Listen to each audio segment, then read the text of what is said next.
तीनों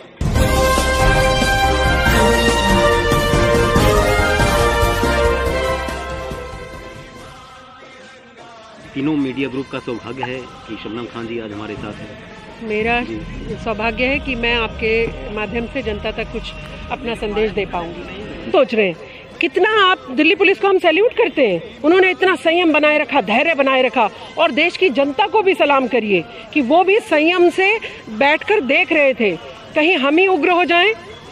मैं आपके माध्यम से उन जो इस तरीके के देश विरोधी ताकतें उनको कह रही हूँ कि अगर हम उग्र हो जाएं, पैर काट दिए जाएंगे आपके, हाथ काट लेंगे आपके, अगर आपने ज़रा भी तिरंगे की तरफ हाथ या उंगली उठाने की या आंख दिखाने की कोशिश की तो आंख फोड़ दी जाएगी। ये मैं एक बिल्कुल कड़ा संदेश दे रही हूँ ऐसी देश विरोधी ताकतों को। अगर आप गुस्सा किस बात का था? सरकार आपसे बात कर रही है, आप सौभाग्य समझिए कि दिल्ली पुलिस इतनी अच्छी है जिसने 26 जनवरी के दिन, गणतंत्र दिवस के दिन, जब एक एक सिपाही मेरा 4 बजे से 3 बजे से सुबह एक एक हमारी सुरक्षा के लिए खड़ा रहता है, फिर भी उन्होंने आपको ये रैली निकालने के लिए कहा कि अच्छा निकाल लीजिए। आपने उसका दुरुपयोग किया और आपने वो जो मैं तो उनको आतंकवादी ही कह रही हूँ, क्योंकि जो हमारे लाल किले की तरफ आंख उठाकर देख रहा है वो आतंकवादी ही है। आप कह रहे हैं कि हमने तिरंगे को नुकसान नहीं पहुँचाया, आप कह रहे हैं कि हमने तिरंगे का झंडा नहीं हटाया। आपकी हिम्मत कैसे हुई चढ़ने की वहाँ पर? और हमारे देश के जो खाकी लगाए हुए सिपाही भाई थे, आपने उनको, वो आप ही के बेटे थे ना, अभी 2 दिन पहले तो आप ये भाषण झाड़ रहे थे कि सिपाही और किसान एक ही परिवार के लोग हैं। अपने ही परिवार के बच्चों को मारा आपने। तो मैं बोल रही हूँ ये कभी शाहीन बाग की आड़ में आते हैं, कभी किसान आंदोलन की आड़ में आते हैं, ये कोई ना कोई आड़ लेकर आते रहते हैं। ऐसे देश के खतरनाक जो देश में पनप रहे अपराधी, आतंकवादी, इनसे सजग रहना सरकार को बेहद जरूरी है। लेकिन सिद्धांत संग्राम मीडिया ग्रुप ये जानना चाह रहा है शबनम जी कि आप ह्यूमन राइट पर आप काम कर रही हैं, तो जो हादसा या जो सिचुएशन से दिल्ली पुलिस गुजरी, वैसे हादसा और इस तरह से पिछले 1-2 और बार हो चुके हैं, तो उससे निपटने के लिए क्या करना चाहिए? क्या लग रहा है कि हाथ उनके बंधे हुए हैं? मैं तो सरकार को कह रही हूँ, नहीं, हाथ कभी बंधे नहीं होते।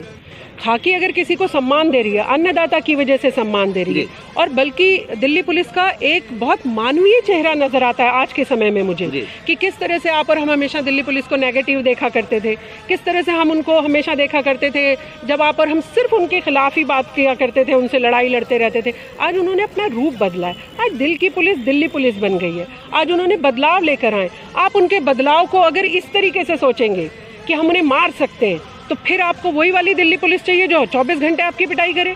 क्या आपको वही वाली दिल्ली पुलिस चाहिए जो हर अधिकारी अपने रौब में खड़ा रहे? आज हर एक प्रोग्राम का जो ऑर्गेनाइजर होता है, सारी जिम्मेदारी उसकी होती है। अगर वहाँ पर किसी भी तरीके की कोई अराजकता फैल जाए या कोई दुर्घटना हो जाए, तो जिसने ऑर्गेनाइज किया होता है उसकी जिम्मेदारी होती है। अब वो जिम्मेदारी से बचेंगे। लेकिन मैं आपके माध्यम से कह रही हूँ, ये देश की जनता कह रही है, पकड़िए उन्हें, अरेस्ट करिए, चाहे राकेश टिकैत हो। राकेश टिकैत क्या कह रहे थे? गोली लाठी लेकर आओ। क्या है इसका मतलब? यानी आपके दिमाग में आपकी मंशा क्लियर। माध्यम से कहना चाहती हूँ सरकार से, किसान हो, मुसलमान हो, या कोई पंडित हो, या सिख भाई हो, कोई भी हो, अपराध करता है, देश में अराजकता फैलाता है, तो सज़ा का हकदार होना चाहिए। और जो ऑर्गेनाइजर थे उन सबको सज़ा मिलनी चाहिए। ये जितनों ने किया उनको तो सज़ा मिले ही, लेकिन ऑर्गेनाइजर जो भी था उसको ये कहकर ना छोड़ा जाए कि क्योंकि मैंने तो कुछ किया नहीं।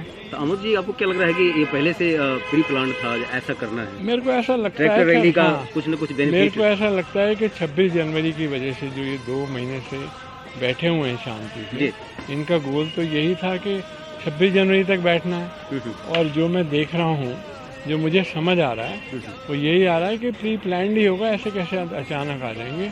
इन्होंने जो भी उनको पुलिस ने जो रिस्ट्रिक्शन इनके लिए खोली थी या लगाई थी, उसको इन्होंने ब्रेक किया।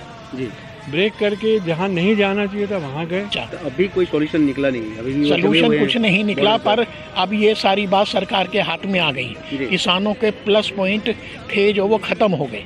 क्या लगता है कि खाली करवाया जाना चाहिए? नहीं, खाली तो करवाने चाहिए, क्योंकि देखो पब्लिक बहुत परेशान है। सारे बॉर्डरों से, दूर दूर रास्तों से, जो 1 घंटे का रास्ता है कहीं जाने का, वो 2.5 घंटा 3 घंटा लगता है। अगर डिमांड की बात करें तो वो कह रहे तीनों काला बिल हैं और रद्दी की टोकरी में फेंका जाना चाहिए। ऐसा है, देखो काला बिल या जो भी बिल हैं वो तो इन्होंने अपना सारा खत्म कर दिया।